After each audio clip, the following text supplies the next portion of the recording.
আমরা যে সমস্ত মুসলিমেরা কুরবানি করি, আমরা যদি আগামীকাল এই কুরবানির পশু কেনা বন্ধ করে দেয় আগামী ঈদে, তো এই দেশের যে লক্ষ লক্ষ গরিব কৃষক আছে, লক্ষ লক্ষ গরিব খামারি আছে, তারা কোথায় যাবে?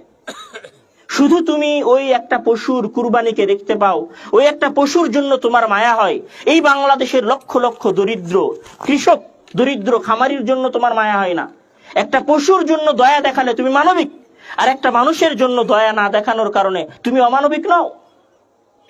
তাহলে প্রথম যে কথাটা এই ঈদে ফুটে ওঠে সেটি হচ্ছে এই ঈদ একটি সামাজিক ঈদ, এবং এই ঈদের মাঝে পশু হত্যার অমানবিকতা নয়।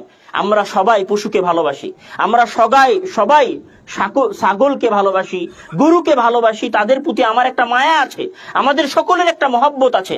ওই মায়া মহব্বতটাকে কুরবানি করতে পারাটাই হচ্ছে পরীক্ষা। ওই মায়া মহব্বতকে আপনি যদি কুরবানি করতে পারেন, তাহলে আপনি আপনার মহান রবের পরীক্ষায় উত্তীর্ণ হলেন এবং তার নৈকট্য লাভ করলেন। এই জন্য এই ঈদে দরিদ্র কৃষকের যেমন সুবিধা রয়েছে, তেমনি ভাবে এই ঈদে দ্বিতীয় যে বিষয়টা রয়েছে সেটা হচ্ছে নিজের দয়া, নিজের মায়া, নিজের ভালোবাসা, নিজের পোষা প্রাণীটার জন্য যে হৃদয়ে ভালোবাসা রয়েছে, যে মহব্বত রয়েছে, যে দয়া রয়েছে, সেটাকে কুরবানি করে মহান আল্লাহ তাআলার নৈকট্য লাভ করা।